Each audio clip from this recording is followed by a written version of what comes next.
অনেকেই মনে করছেন অন্তর্বর্তী সরকারের প্রধান উপদেষ্টা তাকে রাষ্ট্রপতি হিসেবে দায়িত্ব দেওয়া হতে পারে। অনেকে আলোচনায় আনছেন যে বিএনপি মহাসচিবকে ওই দায়িত্ব দেওয়া হতে পারে। মানে কোনো ধরনের আভাস পেয়েছেন কিনা আপনি? পরীক্ষা একজন রাজনীতিবিদ, কেমন হওয়া উচিত আসলে রাষ্ট্রপতির জায়গাটা? আমার বক্তব্য অনেকের পছন্দ নাও হতে পারে, বাট আমি সারা জীবনভর স্পষ্ট কথা বলে এসেছি।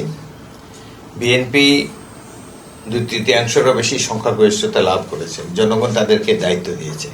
রাষ্ট্রপতি অত্যন্ত গুরুত্বপূর্ণ একটি পদ এবং রাষ্ট্রের প্রথম ব্যক্তি, senior most person in the country. সেই হিসাবে আমি মনে করি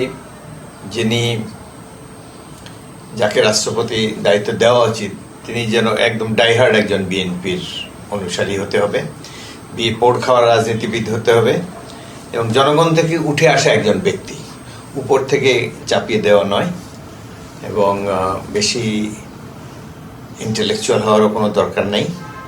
সহজ সরল ব্যক্তি যিনি জনগণের কথা বোঝেন।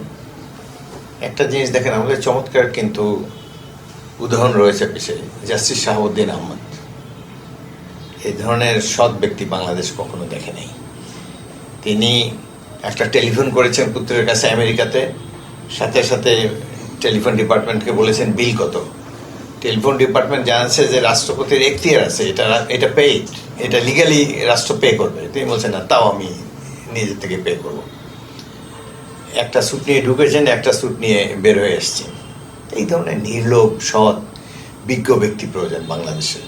উনি অবশ্য কোনো রাজনৈতিক দলের নয়, বাট বিএনপিতে নিশ্চয়ই ত্যাগী অনেক রাজনীতিবিদ আছেন, অনেক উত্থান পতনের মধ্যে গিয়েছেন, অনেক নিগৃহীত হয়েছেন স্বৈর শাসকদের দ্বারা। জনগণের পালস বোঝে এই ধরনের একজন ব্যক্তি। জনগণের পালস বোঝার রাজনৈতিক দলের নেতাদের পক্ষেই সম্ভব, বাইরের লোকের পক্ষে এটা সম্ভব না। তো আমি মনে করি যে বিএনপির একজন সদস্য তিনি যে একেবারে ইলেক্টেড এমপি হতে হবে এমন কোনো কথা নেই। একজন ভালো মানুষ যিনি দুর্নীতির ঊর্ধ্বে থাকবেন, যাকে নিয়ে দেশবাসী গর্ব করতে পারে যে আমাদের ভালো একজন প্রেসিডেন্ট আছে।